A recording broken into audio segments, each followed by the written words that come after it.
Hello student, আজকে যেটা তোমাদের পড়াবো ক্লাস 7-এর আইসিএসসি বোর্ডের ইংলিশ 2। পোয়েমটার নাম হচ্ছে জিওগ্রাফি লেসন, ব্রেন প্যাটেনের লেখা। তো এই কবিতাটার মূল বিষয়বস্তু হলো the poem is about a teacher and how he influenced his students. এই কবিতাটা হচ্ছে একজন শিক্ষক কিভাবে তার ছাত্রদের প্রভাবিত করেছিল।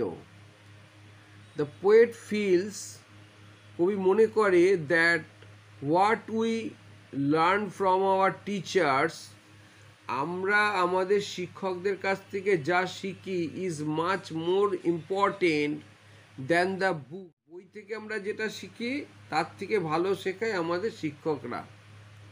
What have you learn from your teacher, তাহলে তুমি তোমার শিক্ষকের কাছ থেকে কি শিখতে পেরেছো?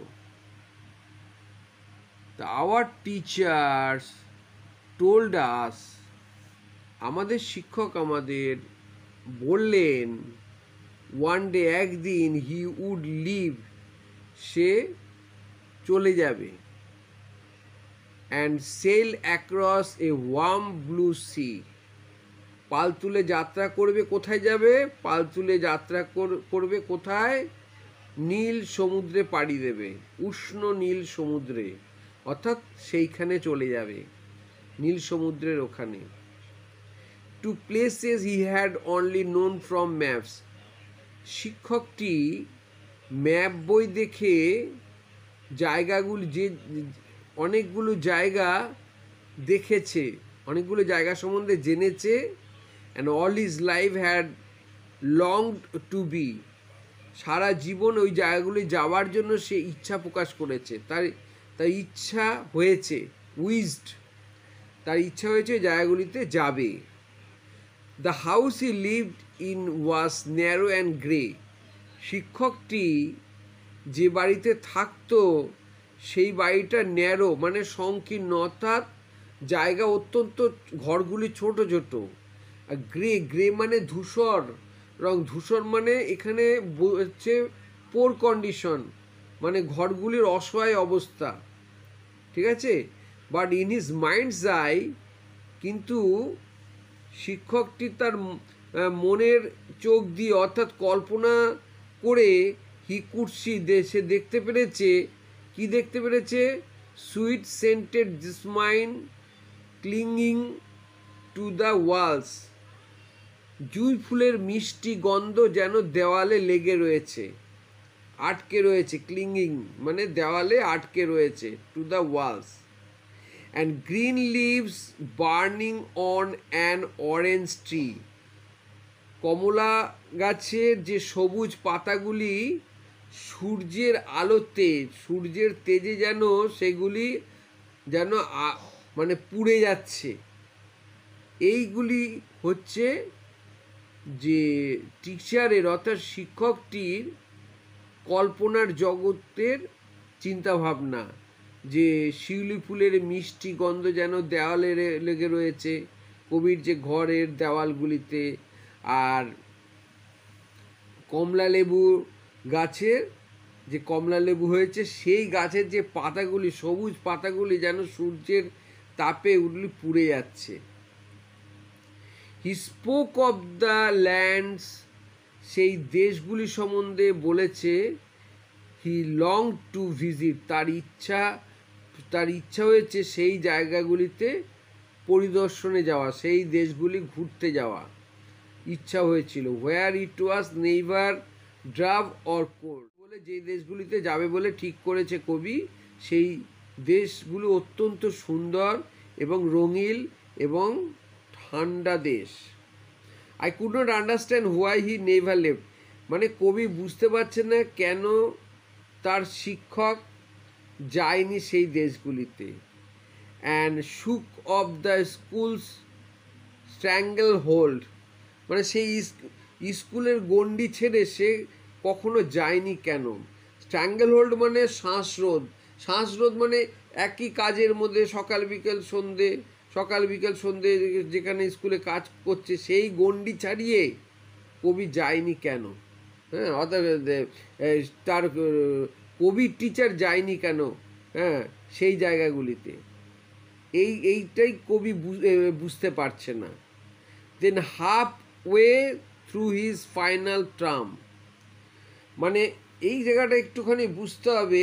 হাফ ওয়ে মানে অর্ধেক, থ্রু হিজ ফাইনাল টার্ম মানে তার ফাইনাল টার্ম মানে একটা শিক্ষকতা জীবনে শিক্ষকটির শিক্ষকতা জীবন ধরে নিচ্ছি 30 বছর, এবারে হাফ বলেছে মানে অর্ধেক, মানে তার মানে হচ্ছে 15 বছর, ঠিক আছে।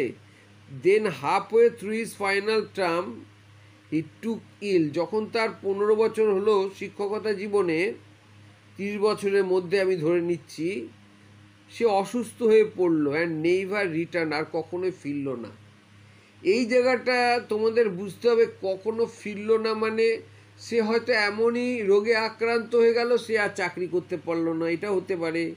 আবার শিক্ষকটি মারাও যেতে পারে, এটা কিন্তু ধরে নিতে হবে। হ্যাঁ, হি টুক ইল অ্যান্ড নেইভার রিটার্ন, এটার মানেটা আমি ক্লিয়ার করে দিলাম। He never got to that place on the map, ম্যাপে যে জায়গাগুলি দেখেছিল সে তার মানে সেই জায়গাগুলিতে কখনোই আর যেতে পারলো না। Where the green leaves of the orange trees burn, যেখানে কমলা লেবুর সবুজ পাতাগুলি সূর্যের তাপে পুড়ে গেছে সেই জায়গাগুলিতে আর কখনোই যাওয়া হলো না।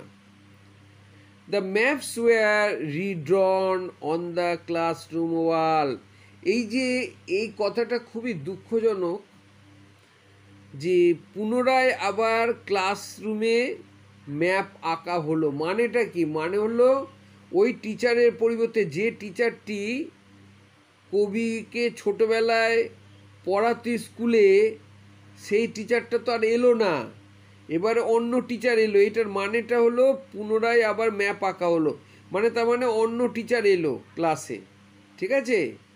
হিজ নেম ফরগটন, যে নামটা ছিল আগের টিচারের, সেই কবি সেই টিচারের নাম ভুলে গেল। কবির ছোটোবেলাটার কথা এটা বলা হচ্ছে। হি ফেডেড অ্যাওয়ে, এবং সে মানে তাকেও ভুলে গেল, নামও ভুলে গেল, দেখতে কেমন সেটাও ভুলে গেল। যেটা হয় এটা সাধারণ ব্যাপার, মানুষকে মনে রাখা খুব জটিল দীর্ঘ বছর ধরে। যদি মানে ব্যাপারটা কি out of sight out of mind যেটা হয়, হ্যাঁ, চোখের আড়াল মানে মনের আড়াল যেটা হয়ে যায়। But a lesson he never knew he taught, কিন্তু সে কখনোই জানলো না যে পড়াটা ওকে শিখিয়েছিল, শিক্ষকটা তার ছাত্রকে যে পড়াটা শিখিয়েছিল, is with me to this day, আজও পর্যন্ত কবির মনে আছে। কবির শিক্ষক কবিকে যে পড়াটা পড়িয়েছিল আজও পর্যন্ত মনে আছে। I travel to where the green leaves burn, এইবারে কবি কি করলো, কবির তো শিক্ষক যেতে পারেনি, অর্থাৎ সে তো আর স্কুলেই আসতে পারলো না, ঠিক আছে। এবার হচ্ছে I travel to where the green leaves burn, আমি গেলাম যেখানে সবুজ পাতাগুলি মানে সূর্যের তাপে পুড়ে যাচ্ছে, পুড়ে গেছে, আমি সেখানে গেলাম। Two where the oceans glass clear and blue, যেখানে নীল সমুদ্রের জল, স্বচ্ছ জল, কাঁচের মতন স্বচ্ছ জল। To places our teacher taught me to love, ওই জায়গাগুলি যে জায়গাগুলি আমার শিক্ষকটি পছন্দ করত সেই জায়গাগুলিতে গেলাম। But which E never new, কিন্তু শিক্ষকটি কখনোই জানতে পারল না আমি যে ওই জায়গাগুলিতে গেছিলাম। এটা একটা বেদনাস্পর্শ কবিতা। হ্যাঁ, স্টুডেন্ট এবং ছাত্রের মধ্যে যেটা সাধারণত হয়ে থাকে, যে টিচার আন্তরিকতার সঙ্গে খুব ভালো করে পড়াবে, স্টুডেন্টদের অন্তরে এই পড়াগুলি গেঁথে যায়, যেইগুলি মানে এত সুন্দরভাবে গেঁথে যায় সেগুলি ছাত্ররা কোনোদিনও আর ভোলে না। এখানে সেই জিনিসটাই তুলে ধরেছে। হ্যালো স্টুডেন্টস, তোমাদের যদি আমার পড়া সম্বন্ধে কিছু বলার থেকে অবশ্যই তোমরা কমেন্ট করবে। আর যারা এখনও সাবস্ক্রাইব করনি তোমরা অবশ্যই সাবস্ক্রাইব করবে। হ্যাঁ, তাতে কি হবে, আমি একটা ইন্সপিরেশন পাবো। ঠিক আছে? আর ভালো লাগলে অবশ্যই লাইক করবে, শেয়ার করবে। ওকে, কোশ্চেন অ্যান্সার আমি আলোচনা করতে চলেছি। Complete the following. Teacher talks about the lands he longed to visit. B. The teacher's house was narrow and grey. Next. C. The speaker could not understand why his teacher never left the school. Halfway through the final term, the teacher took ill and never returned. Read the following lines given below and answer the questions the following. But in his mind's eye, he could see sweet scented jasmine clinging to the walls. Who is he in the above lines? He is the poet's teacher in the above lines. Question number 2. What do you understand by the mind's eye? The mind's eye means imagination power. How was what he saw different from his routine life?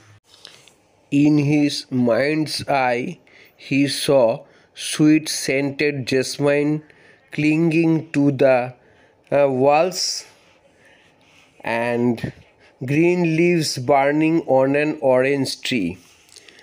And his routine life, he used to come to school to teach the students. I couldn't understand why he never left and shook off the school's strangled. Where did he want to go? Poet's teacher, he means poet's teacher, wanted to go to lands and warm blue sea. Why do you think he never left? Actually, poet's teacher was very poor. His economical condition was very poor, so he never left. What does stranglehold mean? Stranglehold মানেটা কি? অর্থাৎ শ্বাসরোধ হয়ে যাওয়া। তো stranglehold means choked. Here the poet's teacher would come to school and after school he returned home. Full stop the way. It was his monotony life. But a lesson he never knew he taught is with me to this day. What was the lesson that he taught? He taught to travel to where the green leaves burned. He also taught to travel the ocean's glass clear and blue. He also taught to love those places. Why does he not know what he taught? In the middle of his school life, he felt ill. He did not return anymore. So the lesson is still vivid to the poet. So he does not know what he taught. How is the lesson still with the speaker? The speaker learned the lesson not only from map, he also went to that spot physically. In this way, the lesson is still with the speaker.